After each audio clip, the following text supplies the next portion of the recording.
नमस्कार दोस्तों, कैसे हैं आप सब। मैं आशा करता हूं कि आप सभी स्वस्थ होंगे और बेहतर होंगे।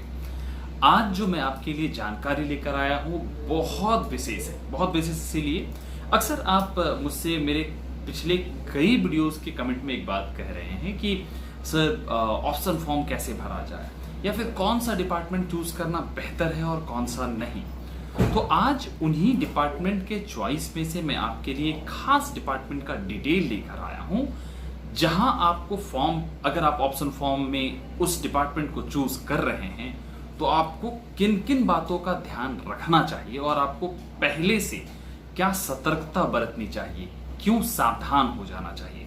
तो आज जिस डिपार्टमेंट की बात मैं कर रहा हूं वो है Border Road Organisation, BRO, Border Road organisation.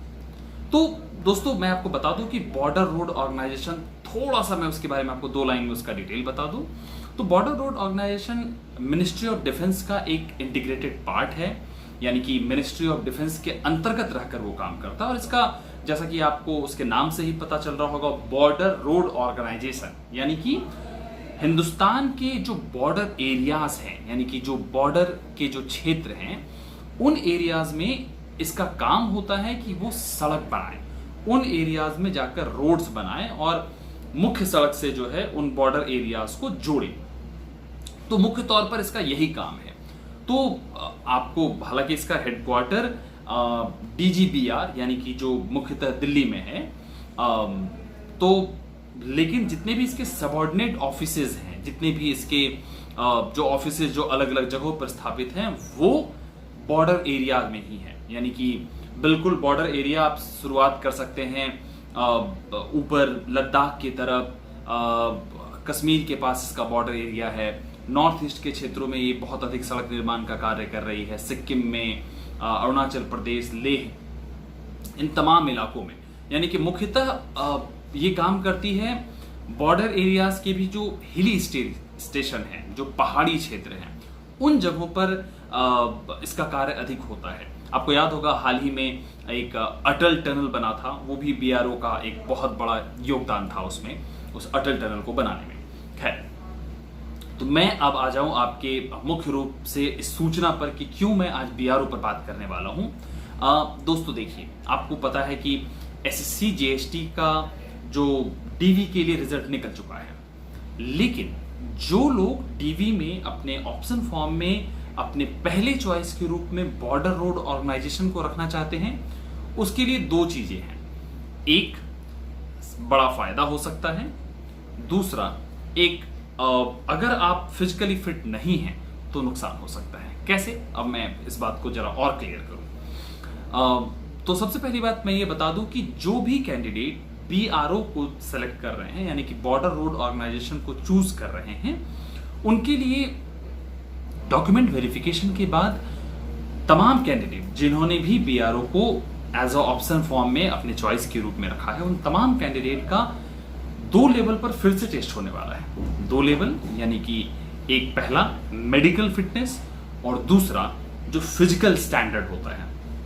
जरा मैं इस बात को और इलेबोरेट कर दूं कि क्या है मेडिकल फिटनेस और फिजिकल स्टैंडर्ड। मेडिकल फिटनेस मतलब आप समझते होंगे कि आपका जो मेडिकल टेस्ट होता है, जिसमें आपका CBC टेस्ट होगा, यानी कि ब्लड ग्रुप टेस्ट होगा, जहां पर आपका चेस्ट का एक्सरे होगा, जहां आपके BMI टेस्ट होगी, ईयर देखा जाएगा कि आपका ENT टेस्ट जिसे कहते हैं, आंख कान सही काम कर रहा है या नहीं, आई टेस्ट होगा। तो ये सब मेडिकल टेस्ट कहलाता है। फिजिकल स्टैंडर्ड टेस्ट क्या होता है? फिजिकल स्टैंडर्ड टेस्ट मतलब एक तरह का आपका फिजिकल एग्जामिनेशन होगा। यानी कि फिजिकल एग्जामिनेशन का मतलब क्या हो रहा है कि प्रॉपर आपको फिर से फिजिकल एक टेस्ट पास करना होगा, जिसमें कुछ कुछ बातें शामिल है। सबसे पहला, रनिंग, यानी कि दौड़ना। तो जो लोग BRO के लिए चूज होंगे उन्हें रनिंग टेस्ट पास करना पड़ेगा। रनिंग टेस्ट का मतलब ये होता है 1 माइल का रन है 10 मिनट में। 1 माइल का रन यानी कि 1.6 किलोमीटर, यानी कि 1.6 किलोमीटर की रनिंग आपको करनी पड़ेगी इन 10 मिनट। आपको ये पास करना पड़ेगा, तभी आप BRO में सेलेक्ट होंगे। दूसरी बात, ये तो फिजिकल टेस्ट का पहला स्टैंडर्ड है। दूसरे स्तर पर जो ये फिजिकल टेस्ट होगा वो होगा आपका मिनिमम हाइट होना चाहिए। वो मिनिमम हाइट 152 सेंटीमीटर से लेकर के 162.5 सेंटीमीटर तक होना चाहिए। मैं आपको अभी स्क्रीन पर थोड़ी देर में एक चार्ट दिखाऊंगा जिससे आपको ये आसानी से ये मेजरमेंट समझ में आ जाएगा कि किसके लिए क्या मेजरमेंट है। ये हाइट का जो मेजरमेंट है वो अलग अलग जो रीजन है उनमें अलग अलग होगा, जैसे western Himalayan region, eastern Himalayan region. अब अगर आपको ये समझ में नहीं आ रहा तो मैं कुछ कुछ स्टेट्स के नाम बताता चलूं तो समझ में आएगा, जैसे जम्मू कश्मीर, हिमाचल प्रदेश, पंजाब और जो हिल्स के जो एरियाज हैं यहां पर आपकी हाइट 158 सेंटीमीटर होनी चाहिए। आपका अगर जो चेस्ट है वो 75 सेंटीमीटर का चेस्ट होना चाहिए और विथ एक्सपेंसर आप समझते होंगे कि वो आपने देखा होगा कभी आर्मी या फिर नेवी या एयरफोर्स का, अगर कभी डिफेंस का जब सेनाओं का सिलेक्शन होता है तो वो बिल्कुल सीना चौड़ा करके जब उसे मेजर किया जाता है, दैट इज कॉल्ड एक्सपेंसर। यानी कि नॉर्मली 75 सेंटीमीटर और विथ एक्सपेंसर 5 सेंटीमीटर और अधिक, तो ये होना चाहिए। और मिनिमम वेट आपका 47.5 केजी से लेकर के 50 केजी के बीच हो, बीच नहीं, मिनिमम इतना होना चाहिए। यानी कि मोर देन 50 केजी हो इट्स बेटर। 47.5 केजी बस केवल कुछ कुछ क्षेत्रों के लिए दिया गया है, जैसे सिक्किम, यानी कि नॉर्थ ईस्ट का जो सेक्टर है, सिक्किम, नागालैंड, अरुणाचल प्रदेश, इन एरियाज में रहने वाले लोग मिनिमम 47.5 केजीज के होने चाहिए। वेस्टर्न हिमालयाज में भी 47.5 केजीज चल सकता है, लेकिन इसके अलावा हिंदुस्तान के किसी भी और दूसरे क्षेत्रों के लोगों का वेट कम से कम 50 केजी होना चाहिए। चेस्ट 175 सेंटीमीटर होना चाहिए विथ एक्सपेंशन और 5 सेंटीमीटर, और हाइट भी मिनिमम जैसा मैंने कहा 152 से लेकर के 162.5। मैं ये चार्ट आपके सामने दे रहा हूं तो आप इस चार्ट के जरिए आसानी से समझ पाएंगे कि किस क्षेत्र में कितना होना चाहिए। तो this is called physical test, यानी कि ये आपको पास करना ही पड़ेगा अगर आप बीआरओ के लिए सेलेक्ट हो रहे हैं। तो दोस्तों अच्छा, मैं ये साथ साथ इंफॉर्मेशन दे दूं कि ये पूरा का पूरा टेस्ट जो है वो GREF यानी कि जैसे जनरल रिजर्व इंजीनियर फोर्स कहा जाता है, जो बीआरओ का एक इंटीग्रेटेड पार्ट है, ये पुणे में होने वाला है। पुणे, तो आप सभी को जो है पुणे जाने का मौका मिलेगा फिजिकल टेस्ट के लिए। जो लोग भी सिलेक्ट होंगे इसमें, वो एक ही जगह पर होता है ये फिजिकल टेस्ट। तो वहां पर ये फिजिकल स्टैंडर्ड अगर आप पास करते हैं तो फिर आप इसके लिए सेलेक्ट होंगे। हाँ, मैं एक खास जानकारी दे दूं, कई बार लोगों के मन में ये डाउट होता है, मेरे तरह कैंडिडेट, मेरे तरह मतलब ऐसे कैंडिडेट जिनका स्पेक्टिकल्स है, यानी कि जो चश्मा लगाते हैं, तो उन्हें जो आई टेस्ट होगा वो विथ स्पेक्टिकल्स है, यानी कि जिनका नॉर्मल आईज है वो तो नॉर्मल है, बट जो लोग स्पेक्टिकल यूज करते हैं तो वो स्पेक्टिकल के साथ भी अपने आई टेस्ट में बैठ सकते हैं, और उसका भी मतलब वो अलाउ है, ठीक है। उसके स्पेक्टिकल्स के जरिए आपका आई साइट जो है 6/12 वो आपको डिटेलिंग भी मिल जाएगी। अगर आप एसएससी के नोटिफिकेशन को एक बार वापस चेक करते हैं, जो इस वर्ष का जो नोटिफिकेशन है जिसके लिए आप सेलेक्ट हुए हैं, तो वापस अगर आप एसएससी के नोटिफिकेशन को चेक करेंगे तो आपको डिटेलिंग मिल जाएगी कि क्या आई साइट का मेजरमेंट है। जिन्हें भी वो देखना है तो आप बारीक जानकारी आप वहां से देख सकते हैं। मैंने इसमें एक खास बात कहा कि क्यों ये फायदेमंद हो सकता है। तो फायदेमंद इसलिए हो सकता है क्योंकि बीआरओ एक ऐसा डिपार्टमेंट है जो अधिकांश लोग सेलेक्ट नहीं करना चाहते हैं, और जैसा कि आप जानते हैं इस साल बीआरओ में एक बड़ी वैकेंसी है, मतलब 19 वैकेंसीज जो है बीआरओ में है, बॉर्डर रोड ऑर्गेनाइजेशन में है। तो नो डाउट हर बार ऐसा हुआ है जब भी बीआरओ की वैकेंसी आई है उसका कट ऑफ सबसे कम गया है, सबसे लोएस्ट। तो जो लोग भी, जो मैंने कट ऑफ बताया है आपको, वो उस कट ऑफ के दायरे में आ रहे हैं, या फिर जो बिल्कुल मार्जिन पर है, या 5-10 नंबर कम भी हैं, मैं उन्हें सलाह दूंगा कि अगर वो फिजिकली फिट हैं तो बीआरओ को चूज करें। और आप बिल्कुल ट्रेंड हो, जिस प्रकार से मतलब रनिंग के लिए कहा गया है, और अगर आपकी हाइट उस मेजरमेंट में आती है और आपका चेस्ट और वेट उस कैटेगरी में आता है, तो 100% आप इसके लिए आप जाएं, और आपके चांसेस फॉर द सिलेक्शन वो बढ़ जाएंगे।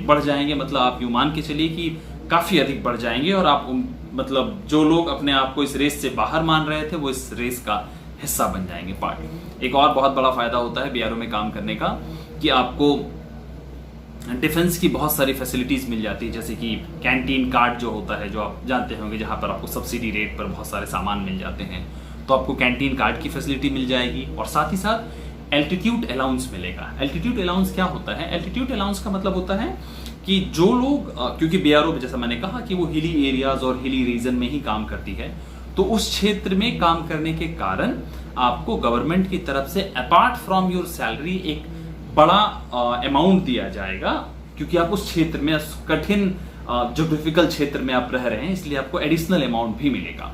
तो जो लोग एडिशनल कुछ इनकम करना चाहते हैं उनके लिए भी ये काफी बेहतर है, बहुत ही सही है। तो मेरा बिल्कुल सुझाव है कि आप इसको चूज कर सकते हैं। मैं एक और जानकारी आपको दे दूं कि जैसे कि सपोज करिए कि आपका मेडिकल टेस्ट होता है और मेडिकल टेस्ट होने के बाद आपको लगता है कि नहीं मेडिकल टेस्ट में कुछ गड़बड़ी हुई है और मेरा इतना अधिक मतलब जो रिपोर्ट है वो खराब नहीं होना चाहिए, तो आप उस रिपोर्ट को चैलेंज भी कर सकते हैं और आपको इसके लिए 2 महीने का समय मिलेगा, 60 डेज का। तो आप रिपोर्ट को चैलेंज कर सकते हैं और आपके रिपोर्ट पर कंसिडर किया जाएगा और फिर से आपका मेडिकल टेस्ट होगा। सेम अगर आपको लगता है कि आप फिजिकल टेस्ट में अगर किसी ऐसे मामले में छट जाते हैं, खास तौर पर 2 मामला, हाइट में बिल्कुल नहीं हो सकता, क्योंकि आपको पता है कि हाइट मतलब इस एज में आकर तो नहीं बढ़ती है, जिस एज पे अब हम लोग या फिर जो भी कैंडिडेट अब आप सिलेक्शन के मोड पर हैं।